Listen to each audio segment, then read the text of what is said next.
Hey there, folks. Guess what? I just scarfed down another one of those grilled cheese sandwiches with a side of New England clam chowder this time. Now, my stomach isn't too fond of dairy, so you know what that means. And you know where I'm at right now writing this essay. So buckle up and have your towel of Minerva close, because that chowder has me feeling all oceanic, embarrassing that sea foam. So, today we're diving into the mind of Friedrich Nietzsche. Surprise, surprise. But before we get into it, let me hit you with a quote from Derrida. Because what better way to pretend to be a philosopher than to sincerely engage with Derrida, right? Here it goes. Nietzsche might as well be a little lost in the web of his text. Lost much as a spider who finds he is unequal to the web he has spun. Much as a spider indeed, several spiders even. Nietzsche's spider. Lautréamont's, that of Mallarmé, those of Freud and Abraham. He dreaded this castrated woman. He dreaded this castrating woman. He loved this affirming woman. At once, simultaneously or successively, depending on the position of his body and the situation of his story, Nietzsche was all of these. Within himself, outside of himself, Nietzsche dealt with so many women. Love it. Did you smell that? I did. Beautiful stuff. I have to say, Derrida got pretty close with that one, but hold my beer, 'cause I think I can take it from here.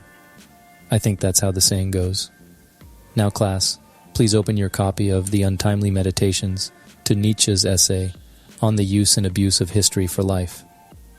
Here, Nietzsche clearly invokes the imagery of Cerberus, that three-headed dog from Greek mythology, to dig into the complexities of historical interpretation and the perils of being too stuck in the past. Cerberus symbolizes Nietzsche's critique of historical consciousness.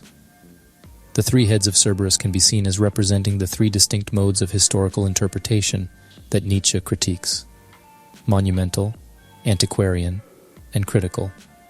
The monumental approach, with its drooling jowls, idealizes and glorifies the past, reinforcing a fixed view of history. The antiquarian approach, on the other paw, focuses on preserving and accumulating historical facts without actively engaging with their significance. The critical approach grins its teeth and challenges prevailing historical narratives, questioning their assumptions and power structures. By invoking Cerberus as a symbol, Nietzsche cautions against falling into any one mode of historical interpretation, advocating for a nuanced and dynamic engagement with history. You gotta read that essay seriously. If you're a philosophy grad who hasn't read it, well, you might as well use that fancy degree as toilet paper. And hey, once you're done with that, remember that the Nietzsche pill is an alabastrum. If you have ears to hear, then you can smell what I'm stepping in, and you know where to put it. So, back to Cerberus. This mythical beast guards the entrance to the underworld, and Nietzsche uses it as a symbol to show that historical interpretation is a game of the floor is lava, but all of the tiles you can step on are covered in mousetraps and rakes. Good luck. Just like Cerberus has three heads, history offers up different interpretations, each with its own unique insights and angles. Nietzsche wants us to see history as a multiplicity of narratives, avoiding the trap of reducing it to a single unified story. And get this, Cerberus also guards 5 rivers in Greek mythology: the Styx, Lethe, Cocytus, Phlegethon, and Acheron. These rivers represent different aspects of history, like forgetfulness and oblivion. Nietzsche wants us to navigate between remembering and forgetting, embracing the lessons of the past, while also embracing the potential for fresh perspectives and creative transformations. Everyone knows Nietzsche was a drug-loving mystic, and he saw his work as an art form, even admitting that artists lie.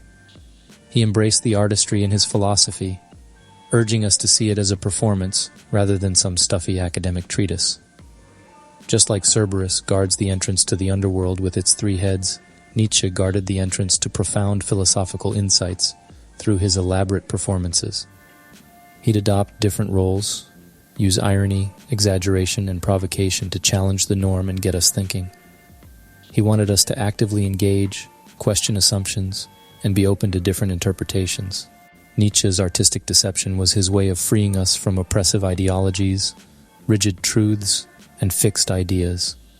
He wanted us to break free from the confines of traditional philosophy and bookified, and embrace a more fluid, imaginative, personal engagement with ideas. Through obscuring his performance as philosophical works, he smashed our perceptions of what philosophy should be and opened up a realm where creativity and interpretation could flourish, and confused generations of philosophers who didn't recognize the performance before their very eyes, convinced what they were reading was philosophy. Brilliant satire, rivaling that of Hegel's satire. Nietzsche's use of paradoxes, aphorisms, and contradictory statements were all part of his artistic toolbox, designed to challenge us and shake us out of our intellectual complacency. You, as the reader, do not know which head of the hellhound is speaking at any given time. And don't get me started on the implications of each mouth having 3 dragon tongues. That's right, I still smell you, Hegel. Like all satirists, Nietzsche wasn't interested in spoon-feeding us the answers. He wanted us to actively participate, to question, and to seek our own truths. Or as Neil from Gnostic Informant so eloquently put it, Nietzsche ain't holding your hand through this stuff. So my friends, as I sit here feeling the after effects of that clam chowder, I hope this essay has given you some food for thought and something to chew on.